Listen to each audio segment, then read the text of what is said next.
Firstly నాకు మిమ్మల్ని చూస్తుంటే ఎక్కడ మీ మీద కేసులు పెట్టిన భయం గాని, ఏది కనిపించట్లేదు. ఎంతవరకు పొగరు, పౌరుషమే బాగా కనిపిస్తుంది. అంటే మీరెక్కడ భయపడట్లేదా? నేను ఉగ్రవాదిని కాదు, హ్మ్. లేదా నేను ఘోరాలు నేరాలు ఎవరిని చంపేయలేదు. హ్మ్. నేను ఒక సామాన్య పౌరుడిని, సాదా సీదా ఆంధ్రప్రదేశ్ రాష్ట్రంలో పుట్టిన వ్యక్తిని. హ్మ్. ఒక ఆంధ్రప్రదేశ్ రాష్ట్రం ఈరోజు సర్వనాశనం అయిపోతుంటే ప్రశ్నించే ప్రయత్నం మాత్రమే చేస్తున్నాం. హ్మ్. ఎక్కడ కూడా మేము ఏం అన్యాయం చేయలేదు, దోపిడీ చేయలేదు, లేదా డబ్బులు దోచుకోలేదు, లేదా వేరే వాళ్ళు డబ్బులు కొల్లగొట్టలేదు, లేదా ఎవరిని చంపేయలేదు. So I'm a very common man. Okay.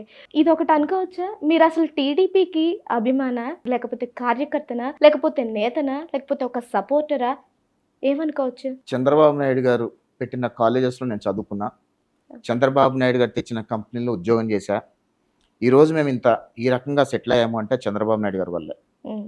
Andhra Pradesh రాష్ట్రం మళ్ళీ బాగుపడాలి అంటే ఖచ్చితంగా చంద్రబాబు నాయుడు గారు మళ్ళీ ముఖ్యమంత్రి అయితేనే నేను ఈరోజు ఏ రకంగా సెటిల్ అయ్యానో అలా కొన్ని లక్షల మంది విద్యార్థులు, లక్షల మంది యువకులు సెటిల్ అవుతారనే ఒక ఉద్దేశంతో రాష్ట్రాన్ని కాపాడుకోవాలి, రాష్ట్ర భవిష్యత్తుని కాపాడుకోవాలి.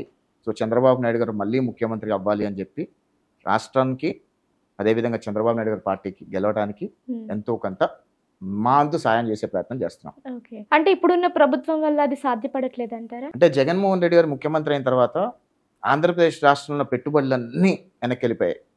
జగన్మోహన్ రెడ్డి గారు రాష్ట్రానికి రూపాయి పెట్టుబడి తీసుకురాలేదు, రూపాయి అభివృద్ధి చేయలేదు, ఒక రూపాయి సంక్షేమం చేయలేదు. పదుల సంఖ్యలో సంక్షేమాలు ఇస్తూనే అన్నారు కదా. జగన్మోహన్ రెడ్డి గారి సంక్షేమం వల్ల వైఎస్ఆర్ కాంగ్రెస్ పార్టీ సానుభూతి పరులకు మాత్రమే ఉంది సంక్షేమం. హ్మ్. భౌగోళికంగా ఆంధ్రప్రదేశ్ రాష్ట్రంలో ఎంతో మంది పేద ప్రజలు ఉన్నారు. హ్మ్. అందరికీ జరగాల్సిన సంక్షేమం జరగకుండా జగన్మోహన్ రెడ్డి గారి ఓటు బ్యాంక్ మాత్రమే సంక్షేమం అందిస్తూ రాష్ట్రానికి 10.5 లక్షల కోట్ల రూపాయలు అప్పులు చేసి హ్మ్. రాష్ట్రాన్ని అప్పులు ఊబిలోకి నెట్టేసి రాష్ట్రాన్ని సర్వనాశనం చేసేశారు జగన్ రెడ్డి గారు. మీరు ఒక కంపెనీ చూపించండి, జగన్మోహన్ రెడ్డి గారు ఆంధ్రప్రదేశ్ రాష్ట్రాన్ని తీసుకొచ్చింది. ఒకరికి ఉద్యోగం ఇవ్వగలిగాడా? అంటే ఒక ఇంజనీరింగ్ చదివిన వ్యక్తి, ఒక డిగ్రీ చదివిన వ్యక్తి, ఒక వాలంటీర్గా 5,000 రూపాయలు ఉద్యోగం చేసుకునే దౌర్భాగ్య పరిస్థితి ఈరోజు ఆంధ్రప్రదేశ్ రాష్ట్ర యువకులకు పట్టిందా? లేదు కదా. అంటే మీరు వాలంటీర్ వ్యవస్థ గురించి మాట్లాడుతున్నారు. అదొకటే కదా ఆయన చెప్పుకునేది. 2.5 లక్షలు ఉద్యోగాలు ఇచ్చాడని ఆయన చెప్పుకుంటున్నాడు. అదొకటే కదా చెప్పుకునేది. నేను చెప్పగలుగుతా, చంద్రబాబు నాయుడు గారు ముఖ్యమంత్రి అయిన అప్పుడు 10 సంవత్సరాల్లో నాలాంటి యువకులు కొన్ని కోట్ల మంది బయటకు వచ్చారు. ఈరోజు మాలాంటి వాళ్ళందరూ ఎంతో మందికి ఉపాధి కల్పిస్తున్నారు. అలాంటి వ్యవస్థ కావాలా, అలాంటి నాయకుడు కావాలా, లేదా బటన్ ఒత్తి వాళ్ళ ఓటు బ్యాంక్కి రోజుకి 30 రూపాయలు ఇచ్చే నాయకుడు కావాలనే విషయం ఆంధ్రప్రదేశ్ రాష్ట్ర ప్రజలు నిర్ణయించుకోవాలి. ఓకే. అండ్ యష్ గారు, కొంచెం సేపు మళ్ళీ మనం రాజకీయాల్లోకి అడుగు పెడదాం. అండ్ ఇంకొకటి ఏంటి అంటే, మీరు అన్నారు చంద్రబాబు నాయుడు గారు కాలేజీలో చదువుకున్నాను, చంద్రబాబు నాయుడు గారు తీసుకొచ్చిన ఒక కంపెనీలో చేశాను అని.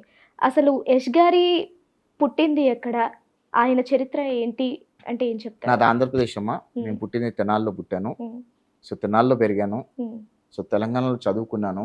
హ్మ్. సో అలా నేను చదువుకొని నేను ఎంతో కొంత ఇక్కడ ఉద్యోగం చేసుకొని హ్మ్. ఆ కంపెనీ ద్వారా ఎదుగుతూ నేను విదేశాలకు వెళ్ళి అక్కడ స్థిరపడటం జరిగింది. హ్మ్. నేను ఉండేది అమెరికాలో. హ్మ్. నేను అక్కడ స్థిరపడ్డాను. హ్మ్. సో నాలాగా అందరూ, నా రాష్ట్రంలో ఉన్న పుట్టిన యువకులందరూ కూడా నాలాగా మంచి పొజిషన్స్ సెటిల్ అవ్వాలని ఒకటే ఉద్దేశంతో ఈరోజు రాష్ట్రంలో జరుగుతున్న అన్యాయాల పట్ల ప్రశ్నించే ప్రయత్నం చేస్తున్నాను. ఓకే. మీరు ఇప్పుడు దీని మీద కాకుండా వేరేగా ఉద్యోగం అంటే ఏం చేస్తున్నారు? నేను సాఫ్ట్వేర్ ఎంప్లాయ్ అమ్మా. Software employee. Settled software employee. Okay. అక్కడే ఎన్ఆర్ఐగా కూడా సెటిల్ అయిపోయారు. అవును. ఓకే. అలాంటి ఎన్ఆర్ఐ మరి టీడీపీకి గురించి అంటే అంత మీరు చెప్పకపోవచ్చు, కానీ మాకు అభిమానం మీ మాటల్లో తెలిసిపోతుంది. టీడీపీకి సంబంధించి మీరు సపోర్ట్గా మాట్లాడుతున్నారు, వైసీపీకి పూర్తి వ్యతిరేకంగా ఉన్నారు అని. ఎందుకు టీడీపీ మీద మీకు అంత అభిమానం? నేను ఏ రోజు కూడా చంద్రబాబు నాయుడు గారి గురించి కానీ, లోకేష్ గారి గురించి కానీ ఎక్కడా కూడా ఏ మీడియాలో కానీ, ఏ ప్లాట్ఫామ్ మీద కానీ ఎప్పుడూ మాట్లాడలేను.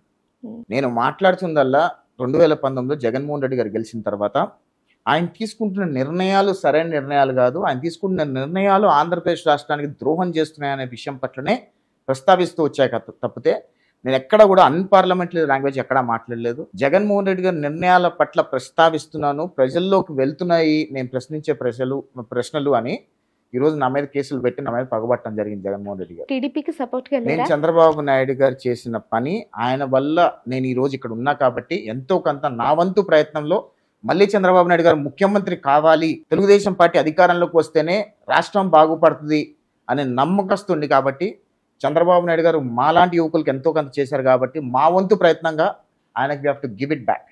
సో ఆ రకంగా తెలుగుదేశం పార్టీకి సపోర్ట్ చేస్తున్నాం. అంటే తెలుగుదేశం పార్టీ వీరాభిమానులు అనుకుంటారా, లేదా చంద్రబాబు నాయుడు గారు వీరాభిమానులు అనుకుంటారా అనేది ప్రజల విజ్ఞతకు వదిలేస్తా. కానీ నాలాంటి యువకులు అందరూ ఎంతో మంది బాగుపడ్డారు. అది చంద్రబాబు నాయుడు గారు వల్లనే బాగుపడ్డారు. చంద్రబాబు నాయుడు గారు వల్లనే ఈ రోజు ఈ రకంగా మేము సెటిల్ అయి ఉన్నాం కాబట్టి, ఆయన మాకు ఎంతో ఇచ్చారు కాబట్టి ఏదో ఒక రకంగా ఆయనకి ఇచ్చేయాలి. అదేవిధంగా స్వార్థం కూడా ఆంధ్రప్రదేశ్ రాష్ట్రానికి చంద్రబాబు నాయుడు గారు అవసరం ఉంది కాబట్టి ఈరోజు హైదరాబాద్ ఇంత భౌగోళికంగా ఇంత డెవలప్ అయ్యి ఇంత రెవెన్యూ వస్తుందంటే ఆ చంద్రబాబు నాయుడు గారు వేసిన ఫౌండేషను, తద్వారా వచ్చిన ముఖ్యమంత్రులందరూ ముందుకు తీసుకెళ్లారు. అదే ఆంధ్రప్రదేశ్ రాష్ట్రంలో అమరావతి దగ్గర నుంచి, కియా మోటార్స్ దగ్గర నుంచి, లూలు గ్రూప్ ఆఫ్ కంపెనీస్ దగ్గర నుంచి, జాకీ దగ్గర నుంచి ఇలా చెప్పుకుంటూ పోతే కొన్ని వందల కంపెనీలు చెప్తా. ఆ కంపెనీలని చంద్రబాబు నాయుడు గారు మొహం చూసి వచ్చాయి. ఈరోజు జగన్మోహన్ రెడ్డి గారు వచ్చిన తర్వాత కంపెనీలని తెలంగాణకు వచ్చేసాయి. ఆఖరికి అమర్ రాజా బ్యాటరీస్ అనే సంస్థ కూడా ఆంధ్రప్రదేశ్ రాష్ట్ర వ్యక్తి సంస్థ. అది గల్లా జయదేవ్ గారు గుంటూరు వాసి సంస్థ. అలాంటి వాళ్ళు కూడా మేము ఆంధ్రాలో ఉండలేము ఇంకా అని చెప్పి తెలంగాణకు వచ్చారు అంటే ఈరోజు ఆంధ్రప్రదేశ్ రాష్ట్ర పరిస్థితి ఎంత దయనీయంగా ఉందో ఒక ఆంధ్రప్రదేశ్ రాష్ట్ర పౌరుడుగా నాకు బాధ కల్పిస్తుంది. చెప్పుకోలేని చాలా నొప్పిగా కూడా ఉంది. అందుకనే చంద్రబాబు నాయుడు గారు ఆంధ్రప్రదేశ్ రాష్ట్రానికి అవసరం ఇప్పుడు.